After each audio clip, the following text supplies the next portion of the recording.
지난주 우리는 간청에 대해서 두 가지를 나누어 썼어요. 첫째, 간청하면 다 되는가? 둘째, 왜 아모스는 더 이상 간청하지 않았나? 자, 첫째, 간청하면 다 되는가? 그렇지는 않죠.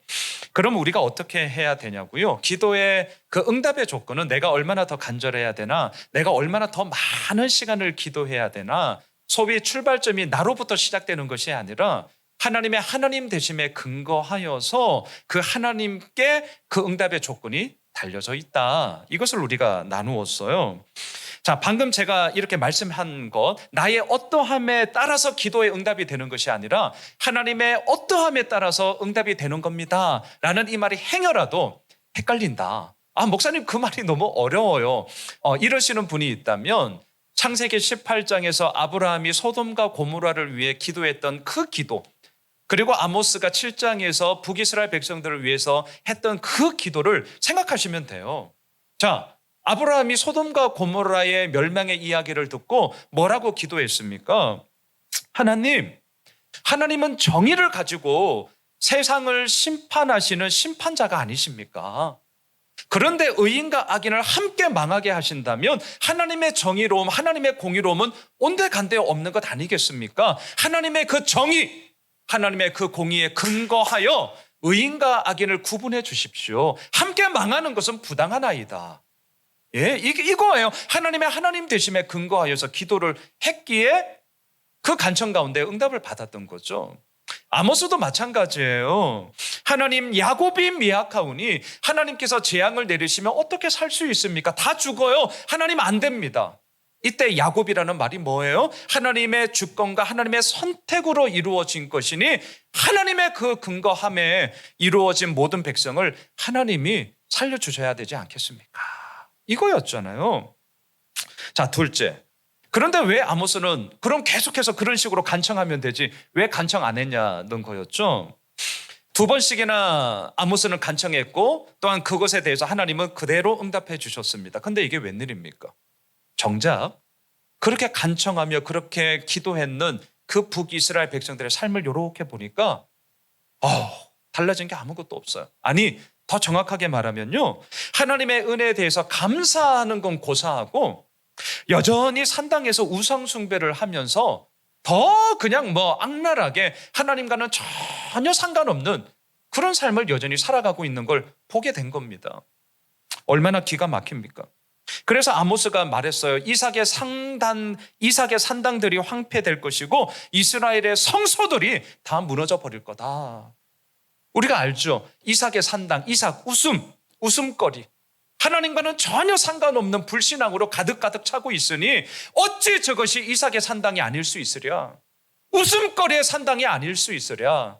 이것은 무너져 버려야 되고 다 황폐해져야 다시금 그 가운데서 하나님의 마음이 무엇인지를 알게 될 거야. 그래서 더 이상 아모스는 간청하지 않았어요.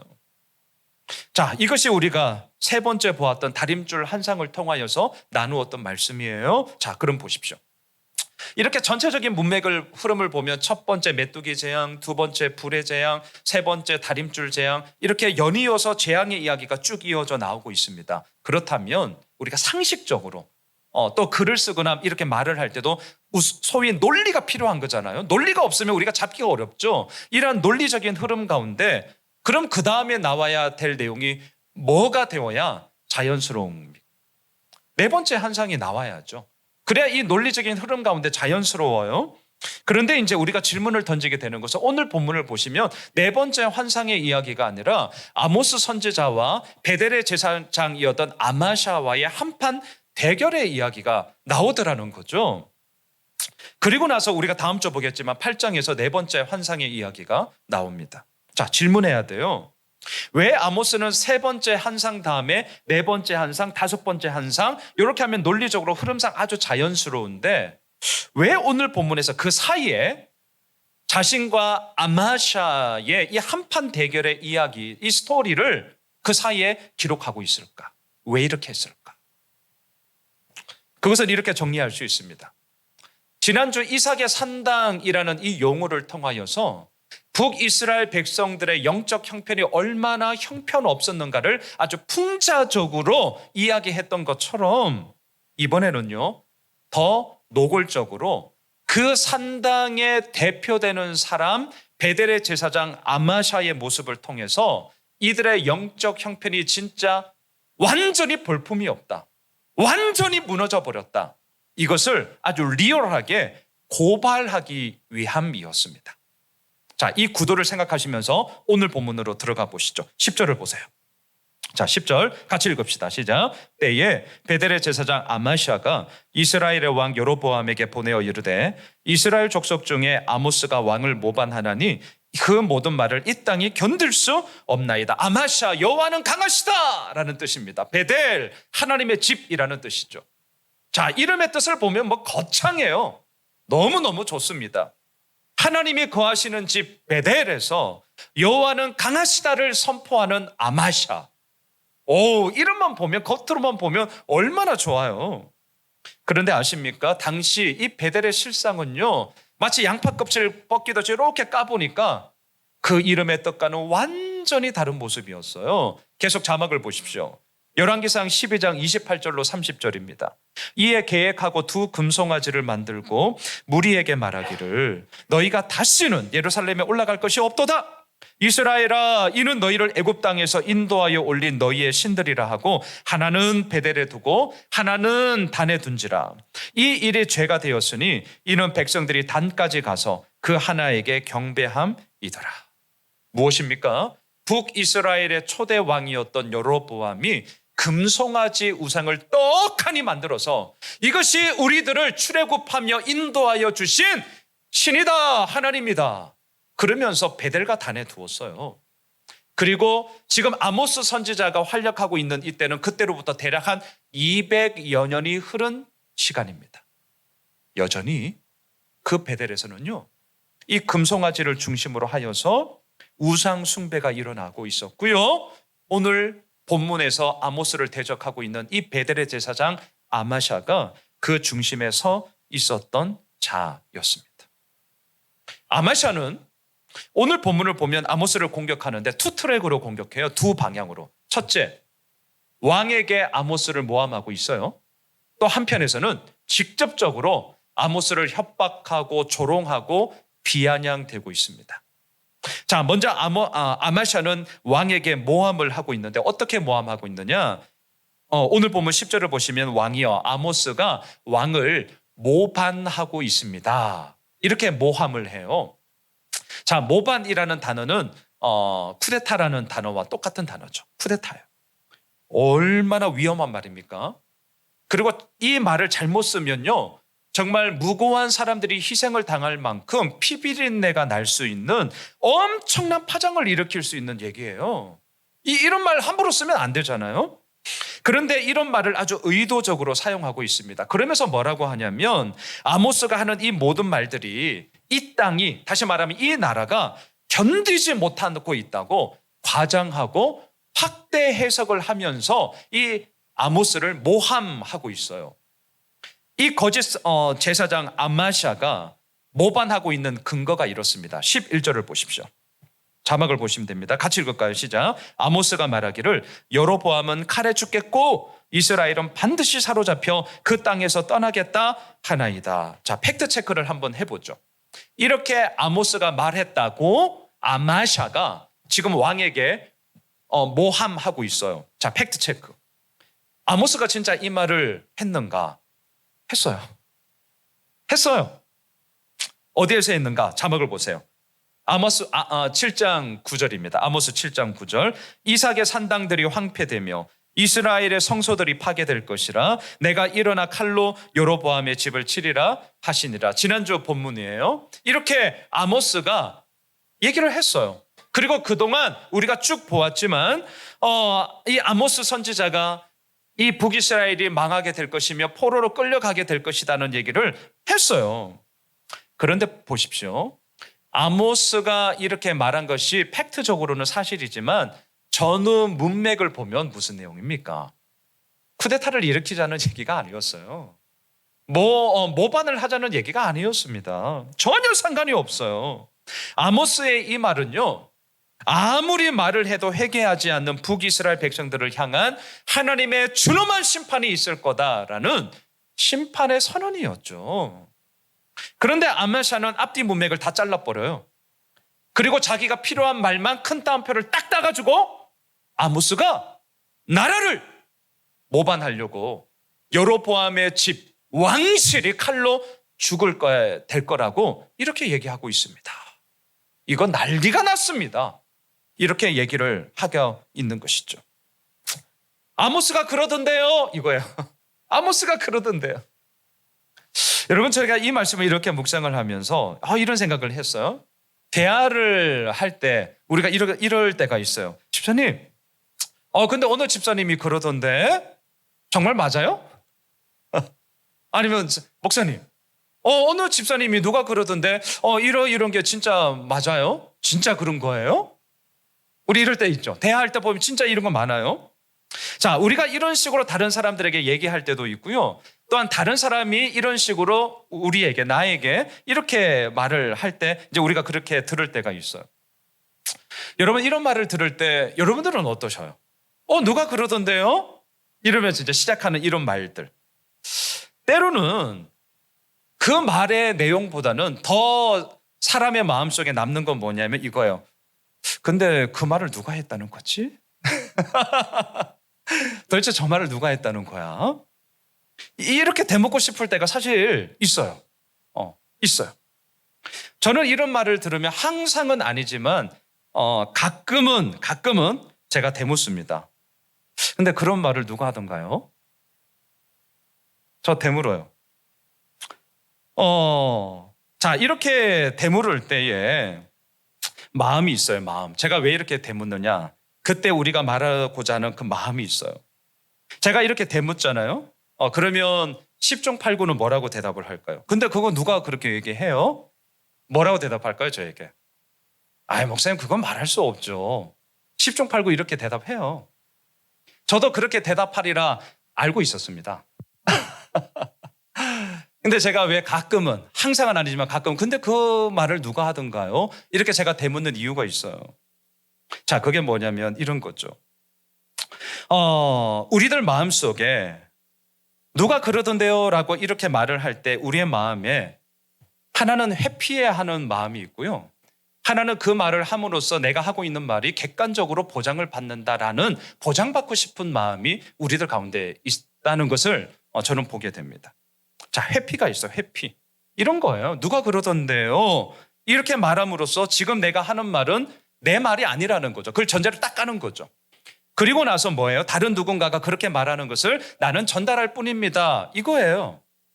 근데 좋아요. 여기까지는 좋아. 근데 어떻습니까? 누가 그러던데요? 라고 이렇게 시작하면서 사실 쫙 나열되는 그 말 속에는 사실은 내가 하고픈 말이 그 속에 다 담겨져 있어요. 지금 우리를 잘 들여다보세요. 우리를. 내가 하고픈 말을 결국은 다 그 말을 핑계 삼아서 다 한다니까요. 또 하나. 객관성을 보장받고 싶은 마음이 있어서 그럴 때도 있어요. 누가 그러던데요? 어떻습니까? 나만 그런 게 아니라 이미 다른 누군가가 그렇게 얘기를 하고 있고 그렇게 생각하고 있더라는 거죠. 그러니 지금 내가 하고 있는 이 말은 나만의 주관적인 생각이 아니라 다른 사람들도 다 그렇게 생각하고 있습니다 라고 어필을 할 때에 누가 그러던데요? 이런 표현을 쓰기도 한다는 거죠. 자, 여러분, 누가 그러던데요? 이렇게 말하는 것이요, 회피성 발언이 아니라 정말 객관성을 보장받기 위한 참된 나의 이야기, 진정한 발언이 되려고 한다면 제가 분명하게 말씀을 드리고 싶어요. 누가 그러던데요? 라고 할 때 그 누군가가 누구인지를, 그 사실을 말할 수 있어야 돼요. 자, 근데 제가 이렇게 얘기하면 어떻게 되겠어요? 곤란에 빠질 수 있겠죠. 네, 곤란에 빠질 수 있어요. 아니면 때로는 고자질하는 것과 같이 느껴질 수 있어요. 고자질이 될 수 있어요. 그러면 어떻게 해야 되냐? 제가 볼 때 가장 좋은 방법은 저는 이거라고 생각합니다. 제 생각은 이런데 어떠세요? 다시요. 제 생각은 이런데 어떠세요? 나의 이야기로 하시면 돼요. 나의 이야기로. 왜 이렇게 해야 되는 줄 아세요? 그래야만 누가 그렇던데요? 이러면서 쉽게 말하는 우리들의 가벼움을 방지할 수 있습니다. 또한 아니면 말고식의 우리들의 무책임함을 방지할 수 있습니다. 그래서 내 생각은 이렇습니다 라고 말을 함을 통하여서 내 말에 대한 진중한 책임을 가지고 그것 가운데서 우리가 빚어져 갈 수 있고 성장해 가며 성숙의 여정을 걸어갈 수 있기 때문이에요. 오늘 여러분 주일 큐티 본문 못하셨으면 오늘 오후에라도 본문을 보세요. 사도 바울은 자신을 죽이고자 하는 소란과 요란함이 일어난 것 가운데 뭘 얘기하는 줄 아십니까? 예수님께서 자신의 삶을 찾아오셨고 찾아오신 그 예수님을 만남으로 인하여 내가 어떻게 변했는지에 대한 나의 이야기를 해요. 남의 얘기하지 않아요. 나의 이야기를 한다고. 여기에 얼마나 힘이 있는지를 오늘 큐티 본문을 보시면 여러분들이 알 수 있어요. 여러분, 말의 힘은 그럴싸하고 유창한 남의 이야기에 있지 않아요. 아무리 그럴싸하고 아무리 유창하다 할지라도요, 그게 남의 이야기면 사실 듣고 그냥 흘러가요. 진정한 말의 힘은 어디에 있는 줄 아십니까? 볼품없고요, 어눌하다 할지라도 그것이 내 삶을 통과한 나의 이야기가 될 때 사람들의 마음 가운데 울림이 이루어지는 거죠. 제가 왜 그렇게 큐티를 하자, 그리고 더 나아가서 큐티 하신 것이 있으면 큐티 책에 꼭 한두 절이라도 정리를 하셔야 된다, 제가 정말 말이 하죠. 그리고 우리 카톡방에 이렇게 매일 아침 제가 정리하는 거는요, 물론 여러분들에게도 좀 도움을 드리고 싶은 것도 있지만 사실은 저를 위한 거예요. 여러분들 안 보셔도 돼요. 그냥 이렇게 읽기 그냥 뚝 넘어가는 분들이 많죠. 저를 위한 거예요. 왜냐하면 그렇게 말씀을 통하여서 나의 마음을 들여다보고 또한 그 글을 쓰면서 내 생각을 정리하고 내 마음을 정리하는 것이 쌓이고 제가 이렇게로 큐티한 게 벌써 9년, 10년 돼가요. 그 쌓이고 쌓이는 힘이 얼마나 두텁게 내 삶에 힘겨움과 어려움이 있어도 다시 한번 딛고 일어설 수 있는 얼마나 큰 토대가 되는지를 저는 경험을 하였고 앞으로도 그 힘을 가지고 나아가는 것밖에 없다는 것을 확신하고 있기 때문입니다. 여러분, 나의 이야기. 자, 이처럼 아마샤는 왕에게 아모스를 모함했어요. 아모스가 그러던데요? 모함했어요. 근데 이걸로 끝나지 않았습니다. 다른 한편으로는요, 아모스를 직접적으로 비아냥거리고 조롱하면서 협박까지 합니다. 자막을 보세요. 오늘 본문 12절, 13절입니다. 어떻게 협박하고 조롱하는지 한번 같이 읽어보시죠. 시작. 아마샤가 또 아모스에게 이르되 선견자야, 너는 유다 땅으로 도망하여 가서 거기에서나 떡을 먹으며 거기에서나 예언하고 다시는 베델에서 예언하지 말라. 이는 왕의 성소요 나라의 궁궐임이니라. 아마샤가 지금 하고 있는 말을 제가 이렇게 한번 바꿔볼게요. 자, 한번 들어보세요. 야, 아모스, 너 정말 앞을 내다보는 선견자가 맞긴 맞아? 진짜 맞니? 야, 내가 볼 때 너는 우리나라가 망할 거다, 앞으로 포로로 끌려가서 고생 엄청나게 할 거다, 계속해서 재수없는 말만 하고 있는데, 야, 지금 우리나라 봐봐. 여로보암의 탁월한 통치로 이렇게 잘 먹고 잘 살고 있는데, 최고의 전성기를 누리고 있는데 어찌 망한다고 하니? 너 눈이 있으면 똑바로 봐. 어떻게 지금의 현실과는 그렇게 맞지 않는 말을 어떻게 그렇게 당당하게 할 수 있냐? 이 바보 같은 놈아. 아모스, 너 행여라도 망한다, 끝났다, 죽었다, 이렇게 말하면서 사람들 겁박하고 공갈치고 이걸로 너 돈 몇 푼 더 벌려고 이런 수작 부린다면 우리나라에서 이러지 말고 너네 동네 가서 너네 집에서 나 가서 그 예언해, 이거예요. 이게 지금 오늘 보면 12절 13절이에요. 아모스를 향한 비아냥이 엄청납니다. 조롱이, 협박이 엄청나요. 자, 보십시오. 아마샤는 지금 이처럼 아모스를 투트랙으로 공격하고 있었어요. 하나는 왕에게 모함을 하는 거였고요, 하나는 이처럼 비아냥거리고 조롱하고 협박하는 거였어요. 여러분 생각해 보십시오. 아마샤가 지금 이렇게까지 아모스를 공격하는 이유가 뭐예요? 본질적으로 왜 이렇게 하는 거예요? 진리를 위해서일까요? 북이스라엘의 정의와 공의가 아모스를 통하여 무너지는 것을 나는 볼 수 없어. 막 정의심이 불타서 이러는 것일까요? 아니면 이 나라의 평화를 위해서 이러는 것입니까? 왜 이러는 겁니까? 이 아마샤의 마음 가운데 뭐가 있었느냐? 이거예요. 베델의 제사장으로서 자신이 가지고 있는 영향력이 점점 줄어들고 있었기 때문입니다. 왜 이렇게 공격했냐고요? 아모스 선지자로 인해서 그동안 자기를 따르던 백성들이 갑자기 막 술렁술렁거려요. 다른 이 호메실 지역에 어떤 새로운 교회가 개척이 됐어. 와, 목사님 말씀 너무 좋아. 내가 들어도 너무 좋아. 그래서 예수 호메실 교회 성도들이 전화가 막 목사님 막 덜컹덜컹 해요. 죄송해요. 네. 막 가. 어떡하지? 자, 이 마음이죠. 이 마음. 여러분 지금 우리 얘기예요. 이 마음이에요. 여러분 살다 보면 이럴 때 있어요. 있어요. 어찌 모든 게 다 좋을 수 있겠어요? 어찌 모든 걸 다 가질 수 있겠어요? 어찌 모든 걸 다 누릴 수 있겠어요? 힘들고 어려울 때가 있더라고요. 근데 중요한 게 있습니다. 그럴 때 우리가 어떻게 해야 될까? 아마샤처럼 그 모함하고 조롱하고 멱살 잡고 협박하고 이러면 되는 거예요? 아니요. 그렇게 해서 될 것 같으면 더 난리가 나겠죠. 안 됐죠. 소위 남을 공격하는 것이 아니라 이렇게 힘들고 어려울 때 첫 스텝은 어디서부터 시작하냐? 언제나 나를 들여다보는 것에서부터 시작해야 됩니다. 나에 있는 것 속에 무엇을 들여봐야 되냐? 저는 두 가지인데요. 내가 왜 이걸 시작했지? 지금 제가 그렇게 하고 있거든. 내가 왜 이걸 시작한 거야? 그리고 그 출발점과 함께 또 하나, 내가 뭘 위해 이걸 하고 있는 거야? 목적지예요. 출발과 목적지. 여러분 자막을 한번 보십시오. 요한복음 3장 26절 말씀인데요. 우리 같이 한번 읽어보시죠. 시작. 그들이 요한에게 가서 이르되 랍비요 선생님과 함께 요단강 저편에 있던 이 곧 선생님이 증언하시던 이가 세례를 베풀매 사람들이 다 그에게로 가더이다. 제자들이 얼마나 스승이 걱정되었겠어요. 이 마음이 지금 느껴지시죠? 얼마나 걱정되었겠어요. 그동안 세례 요한에게 세례를 받고자 그의 말씀을 듣고자 요단강에 사람들이 인산인해를 이루었어요. 그런데 예수님이 사역을 본격적으로 시작하자 어때요? 이 제자들의 말처럼 사람들이 다 그에게로 가더이다. 예수님께로 다 가더이다. 아마 이 말을 들으면서 얼마나 스승님 이제 앞으로 뭐 먹고 살아요? 걱정해주고 있는 제자들의 마음을 세례 요한이 알았을 거예요.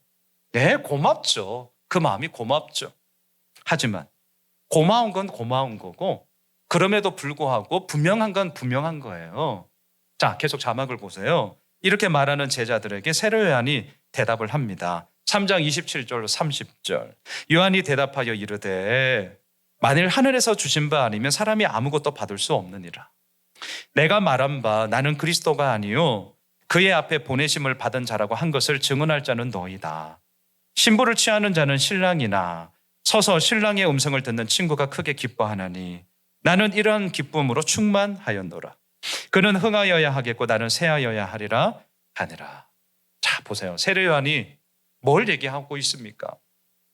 내가 왜 이 사역을 시작했는 줄 아니? 내가 왜 이 일을 한 줄 알아?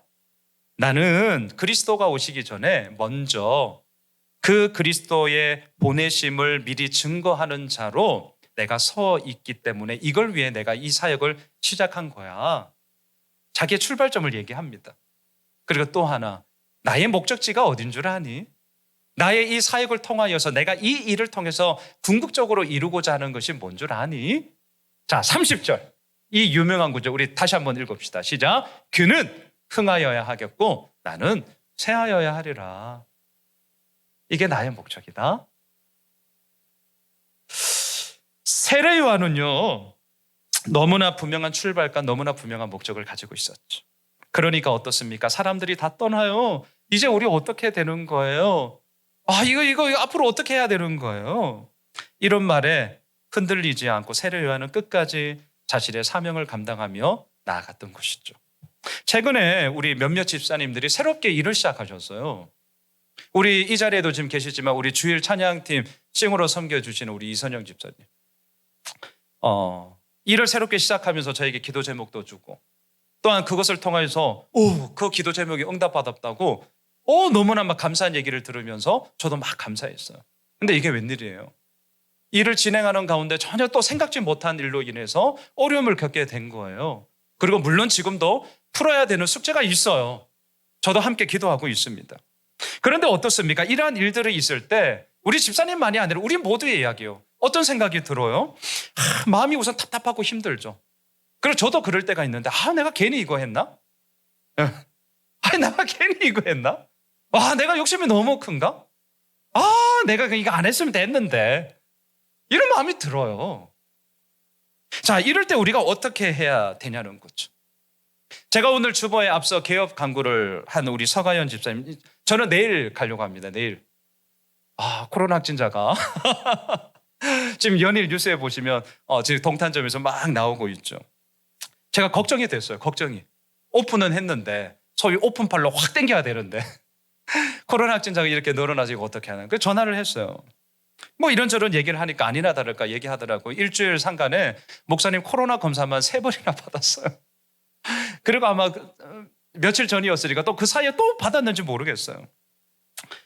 이렇게 전화를 하고 뭐 그리 긴 시간은 아니었지만 전화를 끊고 제가 이렇게 기도했어요. 이렇게 뭐라고 기도했냐면 하나님, 코로나 검사 받는 횟수가 오르는 게 아니라 매출이 올라가게 해주세요. 저 진짜 현실적인 기도가 저절로 되더라고요. 오픈하고 생각보다 매출이 잘 안 나오네요. 그렇죠. 걱정이 되는 거예요. 걱정이. 하나님, 코로나 검사 더 이상 안 받아도 되니 매출 오르게 해주세요. 진짜 기도했어요. 기도.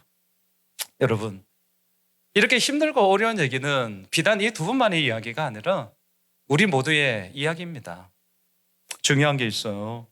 이렇게 힘들고 어려울 때 어떻게 해야 되느냐? 내가 왜 이걸 시작했지? 다시 한번 나의 출발을 분명히 기억하는 겁니다. 내가 왜 이렇게 출발했지? 그리고 또 하나, 내가 뭘 위해 이걸 하려고 하는 건가? 목적지예요. 목적지. 이것이 분명할 때 흔들릴 수 있어요. 아니, 어떻게 안 흔들립니까? 흔들릴 수 있어요. 하지만 아십니까? 넘어지지는 않을 거예요. 끊어지지는 않을 거예요. 부러지지는 않을 거예요. 힘들 수 있어요. 하지만 그 가운데서 좌절과 낭만 가운데 허우적대면 마냥 그렇게 무너져 있지는 않을 것입니다. 자, 한편 아마샤의 이러한 모함, 공격, 이게 뭐 얼마나 강하게 들어왔는지 몰라요. 아모스 선지자가 어떻게 했을까요? 반박해요. 할 말은 하는 거예요. 반박해요. 뭐라고 반박했느냐? 자막을 보세요. 14절로 가보시죠. 자, 같이 한번 읽어보실까요? 시작. 아모스가 아마샤에게 대답하여 이르되 나는 선지자가 아니며 선지자의 아들도 아니라 나는 목자요 뽕나무를 재배하는 자로서. 자, 이게 무슨 말이냐? 이거죠. 아마샤, 네가 나보고 선지자 맞냐? 이렇게 비아냥대며 조롱하는데 그래, 나 선지자 아니야. 나 선지자 아들도 아니야. 이걸 다시 말하면 뭐야? 나 목사 아니야. 야, 나 목사 아들도 아니다 임마. 지금 이거예요. 나 목사 아들도 아니야. 그럼 너 뭐야? 나 목자요 뽕나무 재배하는 자다. 이거죠. 나는 목자다. 이 말의 원어를 보시면 노케드라는 히브리어를 쓰고 있어요. 노케드. 이 단어의 쓰임새를 보니까 단어가 이게 대단한 겁니다. 그냥 동네에서 평범하게 흔히 볼 수 있는 목자를 지칭하는 말이 아니라 이 노케드라는 단어는 얼마나 대단한 단어였냐면 자막을 보시면 돼요. 자막. 열왕기하 3장 4절로 가보시죠. 같이 읽겠습니다. 시작. 모압 왕 메사는 양을 치는 자라 새끼 양 10만 마리의 털과 순양 10만 마리의 털을 이스라엘 왕에게 바치더니, 여기서 양을 치는 자라라는 이 단어가 노케드라는 단어예요. 근데 이 노케드가 감당하며 진짜 사업하고 있는 규모를 보세요. 규모. 어마어마합니다.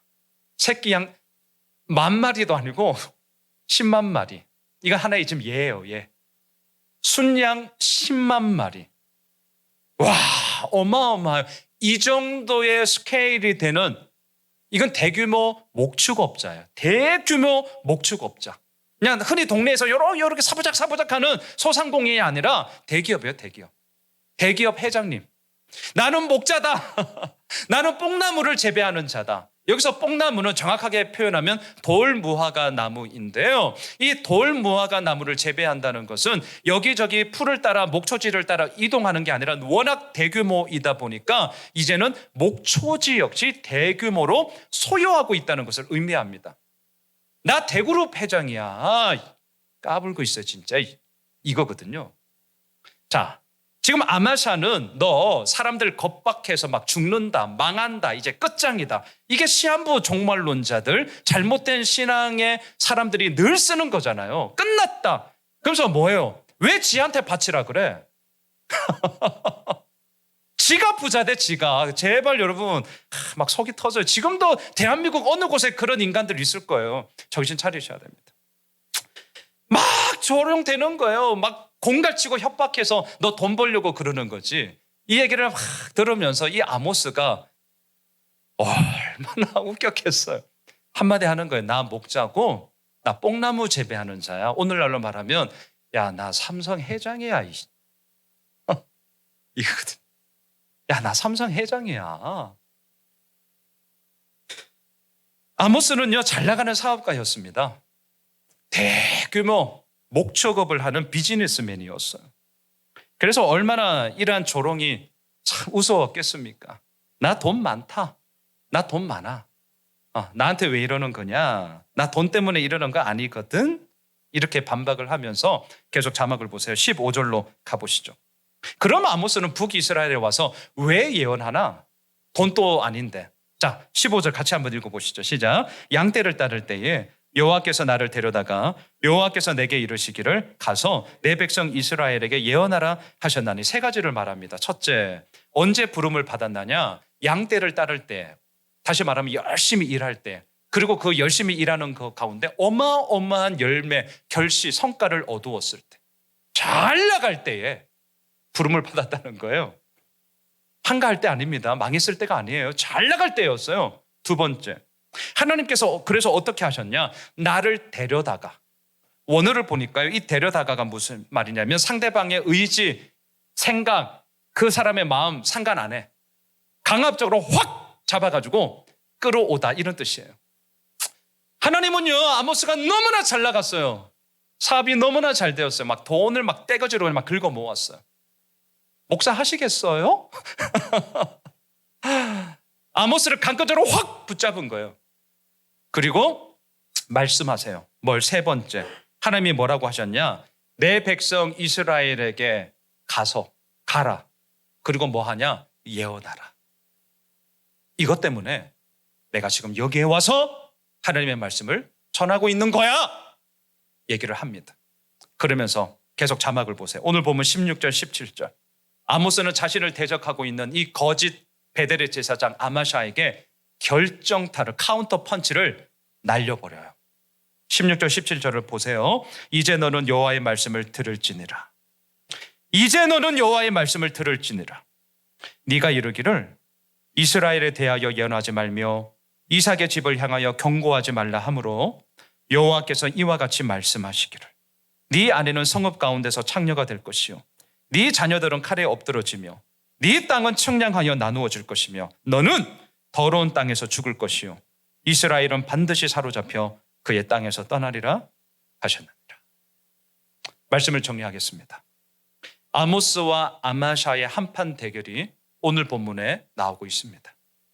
이 두 사람의 대결을 묵상을 하면서 저는 이렇게 마무리하고 싶습니다. 하나님으로부터 듣는 사람과 현실로부터 듣는 사람의 대결이다. 하나님으로부터 듣는 사람과 현실로부터 듣는 사람, 이 두 사람이 대결하면 누가 이길까요? 네, 하나님으로부터 듣는 사람입니다 라고 대답을 하죠. 맞아요. 하지만 당장이에요. 당장 지금 내 눈앞에 보이는 현실을 볼 때는 현실로부터 듣는 사람이 이기는 것처럼 보일 때가 많아요. 당장에. 굉장히 셉니다. 굉장히 세요. 만만치 않습니다. 힘을 가지고 있는 사람에게 편승해서 모함을 하고 이간질을 하는데 얼마나 힘든지 몰라요. 오늘 본문처럼 막 비아냥대고 조롱하고 협박을 해요. 누가요? 현실로부터 듣는 사람이 하나님으로부터 듣는 사람에게 엄청나게 공격한다니까요. 만만치 않아요. 이거 어렵습니다. 힘들어요. 당장에 볼 때는 마치 현실로부터 듣는 사람이 이기는 것처럼 보인다니까요. 그래서 막 흔들리기 시작해요. 때로는 무너져요. 하지만 길고 짧은 걸 꼭 대보셔야 됩니다. 대봐야 아냐. 얘 대보셔야 돼요. 현실로부터 듣는 사람과 하나님으로부터 듣는 사람 누가 이기느냐? 저는 단언합니다. 하나님으로부터 듣는 사람이 승리합니다. 승리해요. 왜냐? 현실로부터 듣는 사람의 목적은 자기가 살고자 함이거든요. 베델의 제사장 아마샤가 왜 이렇게 공격하느냐? 막 정의를 위해서, 진리를 위해서, 나라의 평화를 위해서가 아닙니다. 지극히 자신의 영향력이 줄어들고 있고 나를 따르는 사람들이 다 아모스를 향해서 술렁술렁거리며 떠나는 것을 보면서 자기가 살아야 되는데 자기가 죽을까 봐 이 난리를 치는 겁니다. 그러니까 죽음의 위기가 오면 언제든지 현실로부터 듣는 사람은 와르르 무너져 버려요. 그런데 하나님으로부터 듣는 사람의 목적은 뭐예요? 주 예수의 이름을 위하여 내가 죽을 것도 각오하였다. 우리가 일사각오, 사도 바울의 그 고백을 이미 사도행전 큐티를 하면서 보았죠. 이게 사도행전만의 고백입니까? 아니요. 2021년 8월 마지막 주일 예배를 드리고 있는 오늘 현장에서 각 처소에서 드리고 있는 우리들의 믿음의 고백인 줄 믿습니다. 헐 좋은 성경의 이야기로 끝나지 마십시오. 정말 우리가 이것을 위해서 나아가는 거예요. 주 예수 그리스도의 이름을 위하여 내가 죽을 것도 각오하였노라. 나는 죽고 예수로 살아가는 삶이 나의 목적이 될 때 우리의 모든 삶의 경주는, 우리들의 모든 삶의 이야기는 행여나 죽음의 위기가 오더라도 결코 무너지지 않는 것이죠.